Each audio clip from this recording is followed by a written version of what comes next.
Graça e paz, queridos. Eu quero pensar com vocês nesse vídeo sobre o tema O Deus que responde, restaura e promete. Nós estamos fazendo exposições no livro de Joel e hoje nós vamos pensar aqui no capítulo 2, do verso 18 até o verso 27. A versão que nós estamos usando é NVI. O texto diz assim: Então o Senhor mostrou zelo por sua terra e teve piedade do seu povo.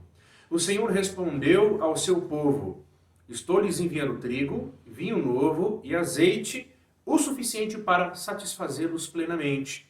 Nunca mais farei de vocês motivo de zombaria para as nações. Levarei o invasor que vem do norte para longe de vocês, empurrando para uma terra seca e estéril, a vanguarda para o mar oriental e a retaguarda para o mar ocidental. E a sua podridão subirá, o seu mau cheiro se espalhará. Ele tem feito coisas grandiosas. Não tenham medo, ó terra, regozije-se e alegre-se. O Senhor tem feito coisas grandiosas. Não tenham medo, animais do campo, pois as pastagens estão ficando verdes. As árvores estão dando seus frutos. A figueira e a videira ficam carregadas.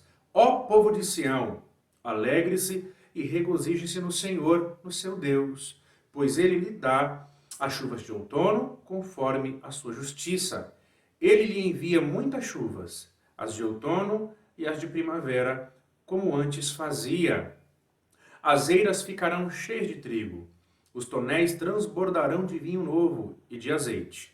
Vou compensá-los pelos anos de colheitas que os gafanhotos destruíram, o gafanhoto peregrino, devastador, gafanhoto devorador e cortador. O meu grande exército que enviei contra vocês. Vocês comerão até ficarem satisfeitos e louvarão o nome do Senhor, o seu Deus, que fez maravilhas em favor de vocês. Nunca mais o meu povo será humilhado. Então vocês saberão que eu estou no meio de Israel. Eu, o Senhor, o seu Deus. Eu sou o Senhor, o seu Deus, e não há nenhum outro. Nunca mais o meu povo será humilhado. Amém.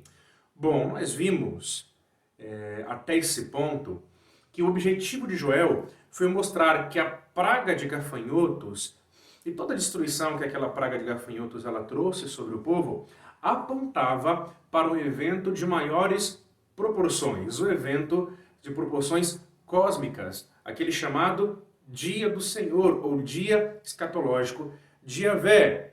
Joel ele deixou bem claro que a praga foi enviada pelo próprio Deus. E através da praga, Deus desejava levar o seu povo a uma experiência de verdadeiro arrependimento. O povo precisava entender que o caminho para a restauração material, o caminho para a restauração espiritual e o caminho para a restauração nacional era um só: o arrependimento legítimo, com evidências internas, o rasgar o coração, e evidências externas, através de choro, lamento e de jejum. A boa notícia que esse texto nos dá, segundo Joel, é que o povo se arrependeu. E Deus então prometeu restauração material. Nós vemos essa restauração material prometida no capítulo 2, do verso 21 ao 27. Deus ele prometeu restauração espiritual. Nós veremos essa restauração espiritual em uma próxima mensagem, que está lá no capítulo 2, verso 28 e 32. E por fim, Deus prometeu uma restauração nacional. Também veremos isso em uma outra mensagem, no capítulo 3, do verso 1 ao 21.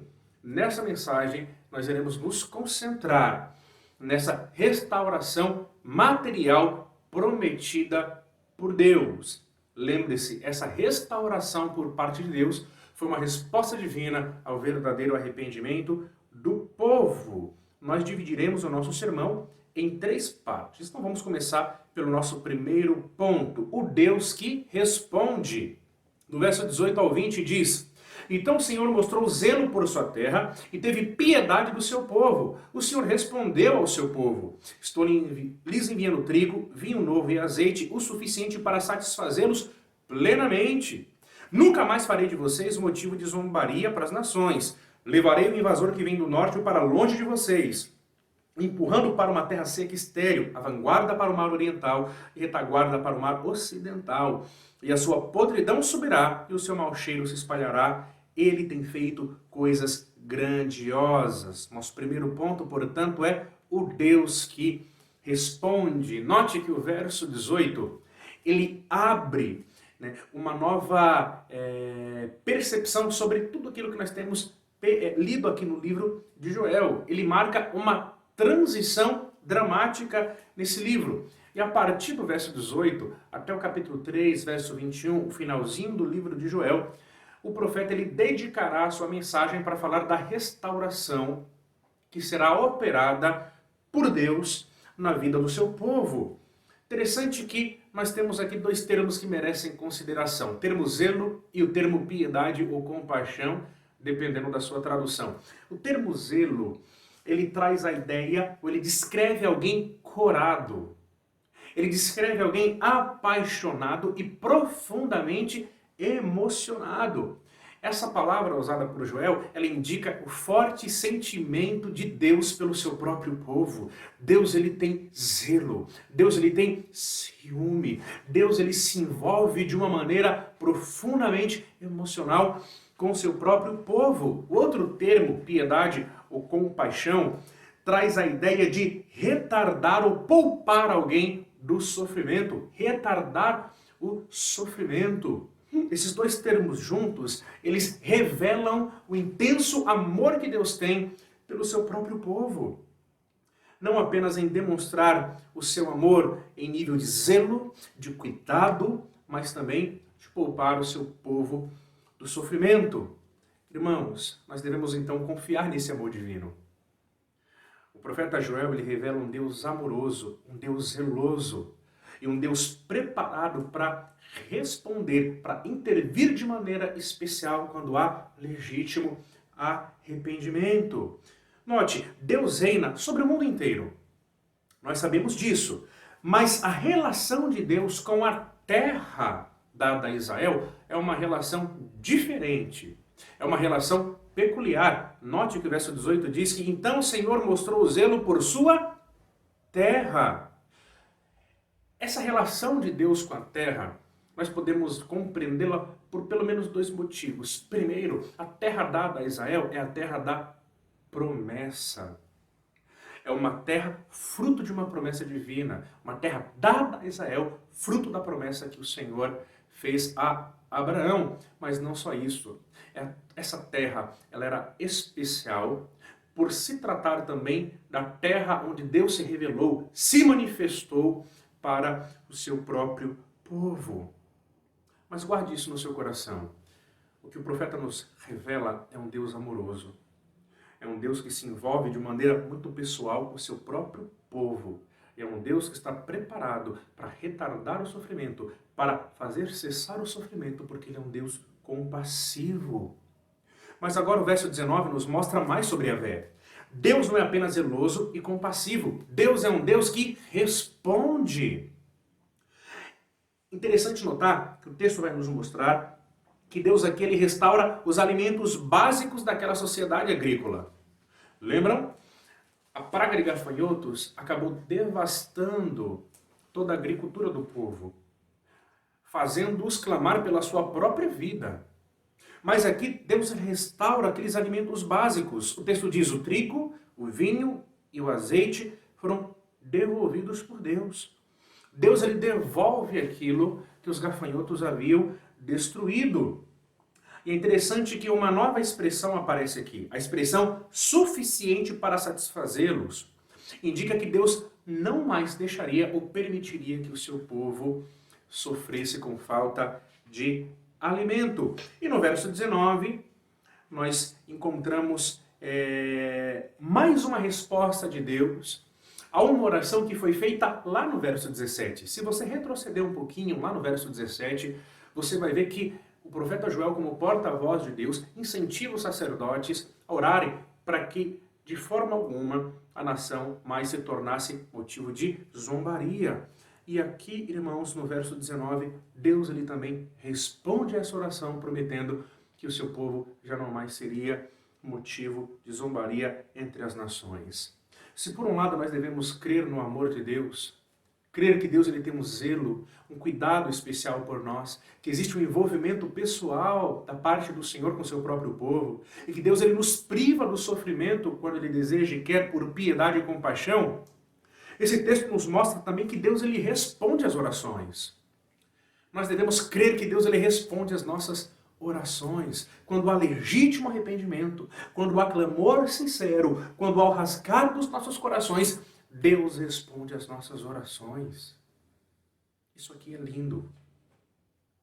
Agora, no capítulo 2, ou melhor, no segundo ponto, quando nós vamos um pouco mais adiante, nós vemos algumas lições interessantes. Se em primeiro lugar nós vimos que Deus ele responde, em segundo lugar, nós vemos que Deus ele restaura, do verso 21 até o verso 24. E diz assim: não tenham medo, ó terra, regozije-se e alegre-se. O Senhor tem feito coisas grandiosas. Não tenham medo, animais do campo, pois as pastagens estão ficando verdes. As árvores estão dando seus frutos, a figueira e a videira ficando carregadas. Ó povo de Sião, alegre-se e regozije-se no Senhor, no seu Deus, pois ele lhes dá as chuvas de outono conforme a sua justiça.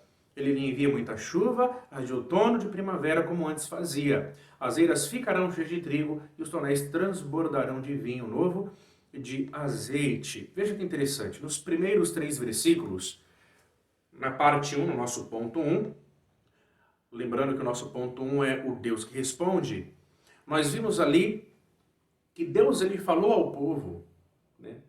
Na primeira pessoa do singular. Deus fala diretamente ao povo, por mais que Joel fosse o porta-voz, nós vemos ali uma fala que indica proximidade, uma certa familiaridade em relação ao seu próprio povo. Deus ali, portanto, nos 3 primeiros versículos, foi o orador. Aqui o profeta, então, ele retoma o papel de simples porta-voz. Então veja, no verso 1, Joel agora se dirige à terra. No verso 22, Joel se dirige aos animais do campo. E no verso 23, por fim, Joel ele se refere ou se dirige ao próprio povo de Deus. Começando do verso 21, relembrando um pouquinho aquilo que nós vimos no capítulo 1, no verso 10, lá Joel tinha dito que a terra estava de luto, óbvio. Houve uma terrível invasão de gafanhotos, a terra foi completamente devastada. Mas aqui há uma reviravolta no drama. E agora Joel, ele incentiva o povo a se regozijar e se alegrar. Se no capítulo 1 e até uma parte do capítulo 2 havia um incentivo para o luto, para o choro, agora há uma reviravolta no drama. E Joel os incentiva a se alegrar e incentiva a terra a se regozijar. Por quê? De acordo com Joel, o Senhor tem feito grandes coisas. Essa é a resposta do profeta. A terra estava de luto, mas agora a terra desfrutaria de vida porque Deus havia retirado a praga. Então a ideia é que a terra não deveria mais temer uma experiência tão desastrosa como aquela que houve. Deus então devolveu a sua bênção para a terra. No verso 22, o profeta então fala aos animais. Os animais eles também sentiram os efeitos da devastação da praga de gafanhotos. Mas aqui Deus promete, através do profeta, restaurar toda a agricultura para também prover alimento aos animais. E por fim, o verso 23, Deus fala, ou melhor, o profeta fala ao povo. Antes, quando toda a terra ela fora ferida com a praga, a exortação, como nós falamos, era ao choro, ao jejum e ao lamento. Mas agora, após toda essa restauração material, era tempo de celebração. Era tempo de alegria. Irmãos, isso é particularmente interessante. Esse texto já nos mostrou e ficou bem claro para cada um de nós que Deus ele é rei sobre toda a sua criação. Deus intervém na esfera animal, na esfera humana. Deus, ele envia a praga, ele retira a praga. Nós já sabemos disso. Mas esse texto, ele nos exorta a reagir de uma maneira específica diante da restauração da parte de Deus. Deus, ele tem o poder para restaurar. O texto nos mostra isso. Ele tem um poder não apenas para enviar a praga, mas ele tem o poder para manifestar a sua restauração. E quando Deus ele envia a sua restauração, quando Deus ele traz essa sua plena restauração, Deus espera uma reação nossa, celebração no Senhor, alegria no Senhor. O texto diz de maneira bem clara no verso 23, ó povo de Sião, alegre-se e regozije-se no Senhor, no seu Deus. Portanto, lembre-se, em tempo de calamidade, o que Deus espera de nós é choro, pranto, jejum, rasgar o coração. Mas em tempo de restauração, o que Deus espera de nós é celebração no Senhor, alegria no Senhor. Mas esse texto nos mostra algo muito interessante também para a nossa reflexão. A restauração do alimento, a restauração da alimentação básica, aquilo que promoveria a subsistência não apenas para os animais, mas para os homens, é visto nesse texto como bênção da parte de Deus. Você já parou para pensar que alimento é sinal da bênção de Deus? Você já parou para pensar que se porventura você tem o que comer nesse momento, seja um simples arroz, seja um simples feijão, se existe algo na sua despensa, isso é sinal da bênção de Deus. Deus ele está sendo um provedor. Isso significa que Deus espera de mim e de você celebração e alegria. Nós guardamos esse tempo de celebração e alegria para manifestações gloriosas da parte de Deus. Nós separamos esse tempo de regozijo no Senhor, esperando intervenções milagrosas. Mas a ideia é que eu devo me alegrar e me satisfazer no Senhor se eu tenho alimento, se eu tenho um meio para a subsistência, se eu tenho o básico que me concede vida, já é tempo de grande celebração no Senhor. A restauração do povo foi marcada por algo simples: trigo, o vinho, o azeite. E o profeta os exorta a se alegrarem e se regozijarem no Senhor. Deus espera de nós gratidão, essa é a verdade. Deus espera do meu e do teu coração que sejamos gratos, porque Deus tem nos abençoado. Mas em tempo de calamidade, em tempo de necessidade, Deus espera jejum, choro, pranto. Que rasguemos o nosso coração. Mas agora o texto ele prossegue falando da chuva. Chuva era sempre um bom sinal para uma sociedade agrícola. Mas parece que aqui havia algo de especial nessas chuvas chamadas chuvas de outono. As chuvas de outono eram chuvas abundantes. As chuvas de outono, elas ajudavam na preparação do solo. Depois de uma terrível seca, também promovida pela intervenção e invasão daquela terrível praga, o anúncio de chuvas de outono e de primavera e a descrição das eiras cheias de trigo, dos tonéis cheios de vinho e de azeite, mostram a bênção de Deus novamente sobre o seu povo. É bem interessante notar que chuva é sinal da bênção de Deus, mas também chuva pode também ser um sinal da ira de Deus. Deus ele não apenas abençoa através da chuva, como nesse caso, mas Deus ele também pune através da chuva. Mas lembre-se disso, sempre que você tiver uma experiência simples com a chuva, se lembre que é Deus quem está no controle de toda a sua criação. É Ele quem envia a chuva e é Ele quem reprime a chuva. Mas em terceiro e último lugar, nós vemos aqui o Deus que promete. Em primeiro lugar, o Deus que responde. Em segundo lugar, o Deus que restaura. E por fim, o Deus que promete. Do 25 ao 27 diz: vou compensá-los pelos anos de colheitas que os gafanhotos destruíram. O gafanhoto peregrino, o gafanhoto devastador, o devorador e o cortador. O meu grande exército que enviei contra vocês. Mais uma vez, Deus falando que aquele exército era um exército dele. Ele mesmo enviou aquela praga para conduzir o seu povo a uma real experiência de arrependimento, e o povo se arrependeu.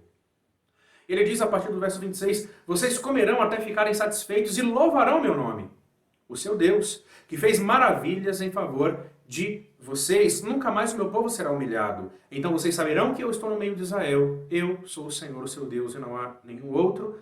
Nunca mais o meu povo será humilhado. Bom, irmãos, do verso 25 ao verso 27, agora o orador principal deixa de ser Joel novamente e volta a ser Iavé. Note as expressões: vou compensá-lo, nunca mais meu povo será humilhado, eu estou no meio de Israel, eu sou o Senhor, o seu Deus.